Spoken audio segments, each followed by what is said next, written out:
পরে যত কেস আছে সব গ্রেপ্তার করুক দিয়ে না, কিন্তু এখন এটা বন্ধ রাখাই উচিত। দিলীপ ঘোষ বলছেন যে শাহজাহানের মতোই হারাবে যারা বোমবন্দুক পিস্তল নিয়ে দেশদ্রোহীদের মতন বিভিন্ন কাজ করছে, ঘর থেকে তুলে নিয়ে আসবে। আমি এর উত্তর দিয়ে দিয়েছি, মানুষ শেষ কথা বলেছে এবং বলবে। দিলীপ ঘোষকেও মানুষই জবাব। বান্ডিল বান্ডিল টাকা আছে বলে এজেন্সির ভয় পাচ্ছে তৃণমূল, ঘরে বান্ডিল বান্ডিল টাকা এরকম বলছে। দেখুন, বান্ডিল বান্ডিল টাকার অনেক প্রচার আপনারা করেছেন, কত মাস হলো আপনারা একটু হিসেব করবেন।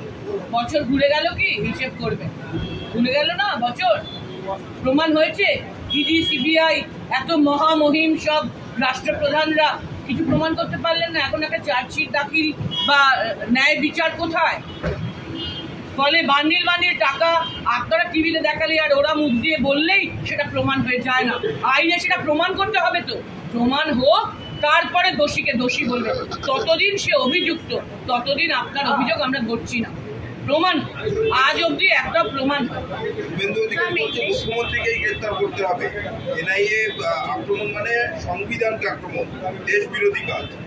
আবার বলছি, সংবিধানকে আক্রমণের প্রশ্ন, সংবিধানকে সম্মানের প্রশ্ন তৃণমূল কংগ্রেসের বিজেপি থেকে শেখার দরকার নেই। সংবিধান তো ওরা কিভাবে পরিবর্তন করতে চলেছে সেটা আমরা জানি, দেখছি প্রতি পদে। দেশের মানুষও দেখছেন, এবং আপনি যাদের নাম বলছেন তারা সবাই দেশের মানুষই, বাংলার মানুষই তাদের জবাব দেবে খুব শিগগির। 21-এ দেখেছেন, আবার 24-এ খুব শিগগির তার জবাব পাবে। 2021-এ আপনাদের দলে যিনি ভোট কুশলী ছিলেন প্রশান্ত কিশোর, তিনি বলছেন যে বাংলায় লোকসভা নির্বাচনে বিজেপি 1 নম্বর হবে। আমি আবার বলছি, আমি একই উত্তর বারবার দেব। আমরা বিশ্বাস করি 21-এ মানুষ এবং মানুষের নেত্রী শেষ কথা বলেছিলেন বাংলায়, 24-এও তাই হবে। মানুষ এবং মানুষের নেত্রী শেষ কথা বলবেন বাংলায়, দেশেও মানুষই শেষ কথা বলবেন। আপনারা একটু ধৈর্য ধরুন, ভোট তো এসে গেল, 4 জুনের পরে আপনারা আর এই প্রশ্ন করবেন, দেখবেন এই মানুষ জবাব।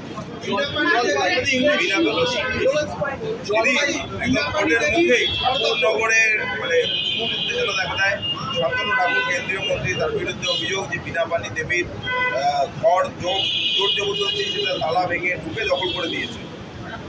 দেখুন, কালকে একজন মন্ত্রী এবং এক্সিস্টিং মন্ত্রী কেন্দ্রের এবং প্রার্থীও বটে, তিনি কিভাবে আইন নিজের হাতে তুলে নিচ্ছেন সেটা সবাই ছবিতে দেখেছেন, ভিডিওতে দেখেছেন। এটা তো কোনো বানানো গল্প নয়, আমাদের সবাই ছবিতে দেখেছেন। তো তাতে কি ব্যবস্থা হয়?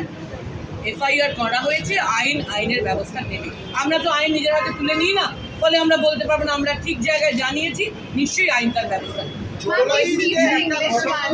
জলপাইগুড়িতে একটা ঘটনা ঘটেছে, আপনাদের দলেরই একজনের এগেইনস্টে অভিযোগ, সিপিএম এর পঞ্চায়েত সদস্যদের টাকার লোভ দেখিয়ে হুমকি দিয়ে আপনাদের দলে জয়েন করানোর অভিযোগ। আমি আবারও রিপিট করছি, এইসব প্রশ্নের সব উত্তর আপনারা পেয়ে যাবেন 4 জুনের পর। মানুষের উত্তর দেবেন। যা যা প্রচার হচ্ছে, এমনকি দুঃখিত আমরা কথা বলার জন্য, আপনাদের মাধ্যমেও যেসব অপপ্রচার হচ্ছে, এর জবাব মানুষ দেবে। 21-এ দিয়েছেন, 24-এ আবার